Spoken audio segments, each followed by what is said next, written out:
sometimes getting a signal. It's a lot of electronic signal crowding, and this Dejero box is some really wonderful technology. It works 95% of the time, but sometimes we have a little issues with it, and so we're going to get that back shortly and get back to Marcella Raymond and her story in Grant Park. The great thing is it allows our reporters to have the flexibility of being among the crowd as opposed to tethered to our live truck, so we will get back to her in just a moment.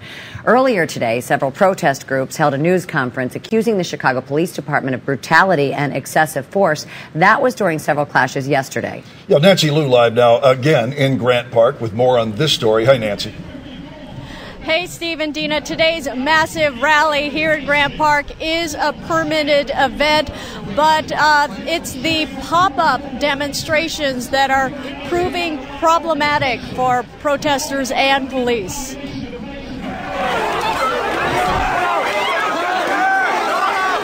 This incident involving the so-called kettling of protesters by police was captured by Indy Media at the intersection of State and Washington yesterday. Protesters claim some were seriously injured by police wielding batons, though there are no reports of any response of emergency vehicles there. A WGN crew was on hand at Jackson and Wacker last night as protesters converged on a police van driving eastbound on Jackson at Wacker. A man with a knife could be seen going after the tires. One protester was injured and remains hospitalized in stable condition at Northwestern. Activists claim police are using overly aggressive tactics. Their response yesterday to peaceful protesters in a boisterous and spirited march through the city was basically to bring out the billy clubs, the bludgeons, and every other weapon at their hands, including their own vehicles, to suppress peaceful protest. I watched my friends, my fellow occupiers who stand together in nonviolent peaceful protest. I watched them get hit with clubs, with the collapsible batons, with fists. I watched them be arrested. And then I watched the police van accelerate through the crowd of peaceful protesters. And we have a police helicopter overhead right now. Now, Chicago Police Superintendent Gary McCarthy tells us that incident will be looked into. He insists that police are happy to facilitate peaceful protests but will not tolerate unlawful behavior. He points out there have been at least 3 arrests for aggravated battery to a police officer. Reporting from Grant Park Live, I'm Nancy Liu, WGN News. Nancy, thank you. And so far it seems peaceful as thousands begin to gather in Grant Park. 2 men from Chicago have become the 4th and 5th persons charged with terrorism in connection with the NATO summit. WGN's Tanya Francisco reporting from the Criminal Courts Building, where both men are expected in bond court today. News of these arrests come just one day after 3 other men were hit with terrorism-related charges. One man, 28-year-old Mark Nawim, has been charged with attempted possession of an explosive or incendiary device. The second man, 24-year-old Sebastian Sankowitz, has also been hit with terrorism-related charges. Now, there's no word if any of these cases are connected, but we do know that 4 of these men are charged with trying to use Molotov cocktails during the NATO summit.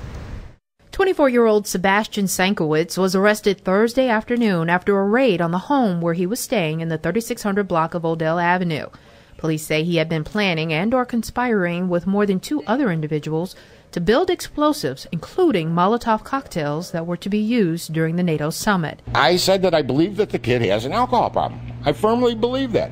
I think that on a good day, if he could rub 2 brain cells together and one of them wasn't drunk, it'd be an accomplishment. He's not a stupid kid. The kid's probably capable of anything. Is he capable of this? I kind of doubt it. Chicago police are not saying if this case is connected to the other terrorism-related case out of the Bridgeport neighborhood involving 3 out-of-town men arrested during a raid there earlier in the week. Yesterday, 24-year-old Jarrett Chase of Keene, New Hampshire, 24-year-old Brent Betterly of Oakland Park, Florida, and 20-year-old Brian Church of Fort Lauderdale, Florida, were charged with plotting to hit President Obama's campaign headquarters, Mayor Rahm Emanuel's house, and police stations with Molotov cocktails. Their arrests came after a month-long investigation involving an undercover police officer.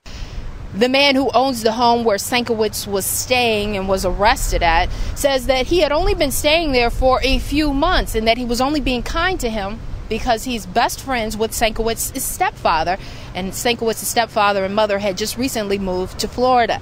As for Sankiewicz's politics, he says he knows that Sankiewicz had recently attended the May 1st May Day rally, but other than that, he knew nothing of him having any issues with NATO or the summit that is here being held here this weekend. Reporting from Bond Court at 26th in California, Tanya Francisco, WGN News. Tanya, thank you. The mayor's office is confirming a cyber attack against the city of Chicago's website. Tweets from the cyber hacking group known as Anonymous claim responsibility, and they say this operation is targeting city websites and the Chicago Police Department. Law enforcement authorities are investigating. Authorities are also exploring whether these city attacks are linked to a threat to hack NATO's website in Europe. Let's check back in now with Erin McElroy. She's got the latest on many street closures in effect now. Yeah, we saw. Oh, sorry. It's getting complicated. I mean, that's the bottom line, Dina and Steve. Basically, if you take a look outside, you can see that while Lakeshore Drive looks somewhat quiet, it is shut down completely from 39th all the way to Balbo. Again, stop and go traffic basically on inbound Kennedy from Fullerton to Jackson. We'll get you some more details on this one in just a minute. I'm not saying Thanks, Aaron. I'm saying a couple of people were arrested. Gary McCarthy is holding a live press conference right now down at Grant Park. Let's take a listen. Anonymous that has taken claim for shutting down the website of the city of Chicago. There may have been some cyber attacks right now. Again, I don't have a lot of information on that. Right now, I'm more concerned about our deployment and handling the protests today. Are the two guys going to court today in any way linked to the arrest of the Bridgeport terrorists? Which two guys going to court? Your department confirmed there's 2 more people arrested in relation to NATO stuff with afternoon bond hearing. I don't know. I don't know what you're talking about. Okay. I'm not sure what you're talking about. So we'll follow up with you. You have okay. Do you have any specifics for end of route center metals? They seem to think that this is a police department that they will roll up to the fence and then present their metals to. I'm going to have to check on that. I know that was something that we were negotiating as far as getting them a platform. They were going to have a solemn ceremony. They wanted to turn in their medals. I have to find out exactly how that's going to happen. That's at 22nd and Michigan. Superintendent McCarthy, again with BBC, can you just outline how big a job this is to try to police something like this during the summit? It's a very big job. Fortunately, we're a very big department, and at the same time, these guys are professional officers. We face protests every single day. We're going to take care of business. We're well trained, we're well equipped, and we're going to facilitate people's rights to protest. It's really that simple. And we say it again, we're just not going to tolerate criminal behavior. Superintendent, the officer last night, I believe, was driving the vehicle that was hit through the window, injured. Oh yeah, I already told you. He has a concussion, and his blood pressure spiked in the hospital to dangerous levels. Does he remain hospitalized? No, I don't think he was hospitalized. Superintendent, did you get to see that video that WGN had last night? I tell you, I tried to get it online, but I was having trouble with my computers. So what I did see was some still pictures, and again, just because we tell you that we expect that this is going to happen, we shouldn't be giving people a pass. Criminal behavior should be treated as criminal behavior. Tell me what happens in a situation, though, where your officers are going through in a van. They weren't going through. The officer was at the front of the march, and unfortunately the march overran him. Okay. So his tires are getting slashed. Right. People are jumping in front of his car. What do you do as a police department at that time? Just try to... This was one officer in a van by himself being swarmed by a crowd. There was significant damage to the vehicle. The tires were slashed, and the officer was injured. He had to get out of there. It's really that simple. Superintendent, given what you've seen so far in terms of protesters listening to police orders about directions, dispersal, etc., how confident are you that at 4 o'clock today, when it's time to disperse from Michigan and Cermak, that they will? I'm very confident because you know what? The vast majority of the folks here are compliant. They want to protest. Some people might want to engage in civil disobedience and sit down and get arrested. Again, this is exactly what we told you we expected. We expected some people are not going to be compliant. 99.9%. You pick out the percentage. Fortunately, so far, the numbers have not been as large as everybody had predicted. So we'll see what the numbers look like today. I think we're going to be able to handle it pretty well. Okay, thank you. Thanks, everybody. And I'm sure I'll see you all over the course of the day.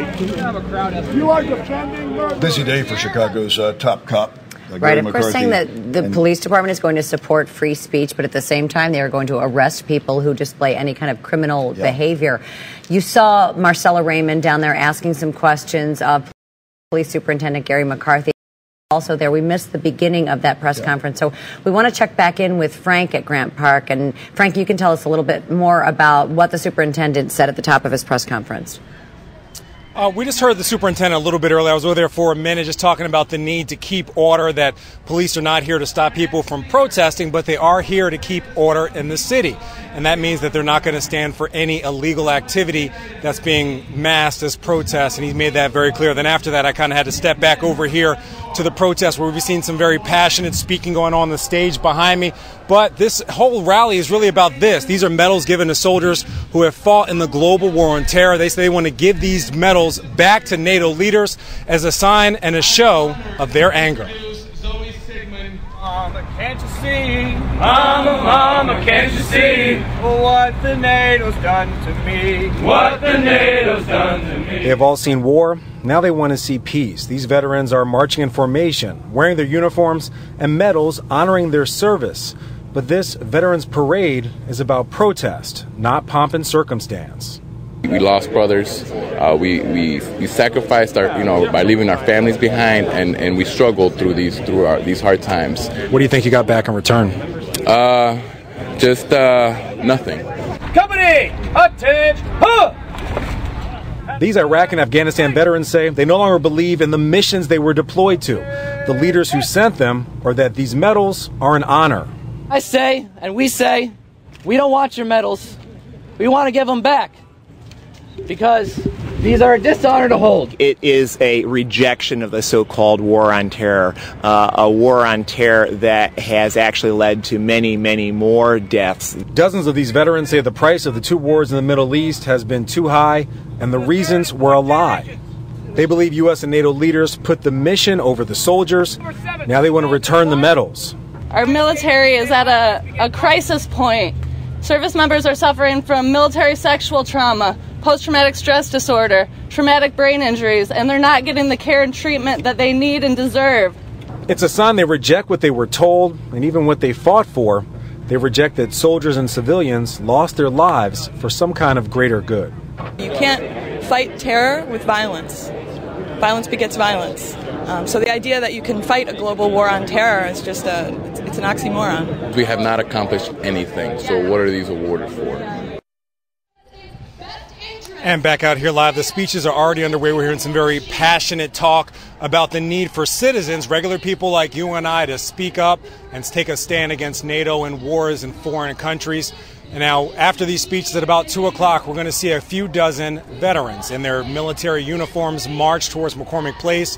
When they get there, sometime after 3, they're expected to take these medals that they've earned fighting in Iraq and Afghanistan and try to give them somehow to some leaders from NATO as a way to say they reject the NATO's philosophy on war and in the war on terror itself.